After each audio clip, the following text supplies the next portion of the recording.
Aya Nakamura a fait sensation lors de la cérémonie d'ouverture des JO 2024 le 26 juillet dernier. Cependant, cette magnifique prestation a failli ne pas voir le jour. Tous les yeux étaient tournés vers la France pour la cérémonie d'ouverture des Jeux Olympiques de Paris 2024. Et Aya Nakamura en a profité pour électriser le public avec une prestation incroyable. Pour cet événement, la jeune femme de 29 ans est apparue sur scène depuis l'Institut de France, entourée de ses danseuses, pour interpréter un medley de ses titres phares tels que Pouki et Dja-Dja.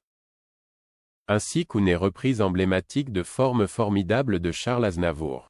Par la suite, Aya Nakamura a été rejointe par la garde républicaine, qui l'a accompagnée tout au long de cette prestation. Cependant, cette cérémonie d'ouverture n'a visiblement pas été au goût de tout le monde. Pour cet événement, Aya Nakamura a mis la barre haut. Cependant, la prestation de la chanteuse lors de cette cérémonie d'ouverture des JO 2024 n'a pas fait que des heureux. En effet, les internautes ont été nombreux à critiquer ce passage de la chanteuse. Ce qui n'a pas manqué de faire réagir Frédéric Foulquier, chef de la musique de la garde républicaine. C'est un événement sur lequel on travaille depuis février. On a appris notre participation début janvier. Les choses se sont accélérées rapidement avec un gros travail de préparation et une participation qui a évolué au fil du temps, a-t-il confié au micro de RMC. Avant d'ajouter, c'était incroyable pour nous, croyez-le. J'ai ressenti beaucoup d'émotions, elle a subi pas mal de pression. On a immédiatement perçu que le show était réussi. Tout le monde était aux anges.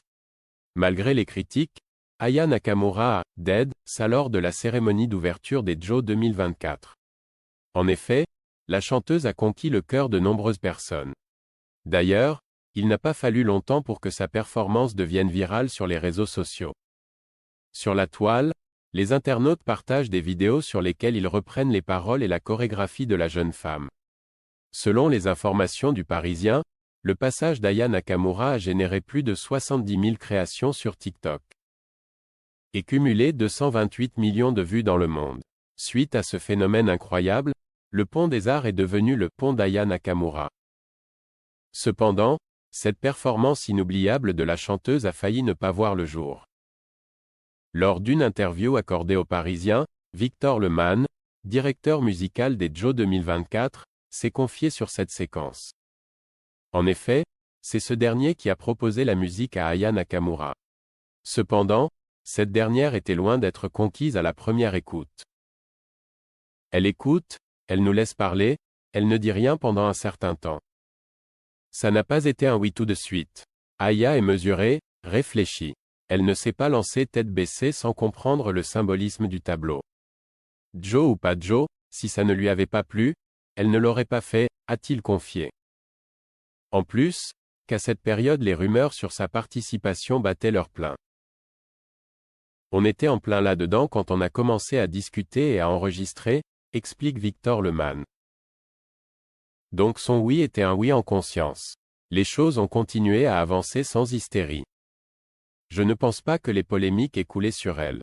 Mais pendant l'enregistrement, elle dégageait une vraie sérénité. Elle était rigoureuse, voulait bien chanter Aznavour. Un choix gagnant.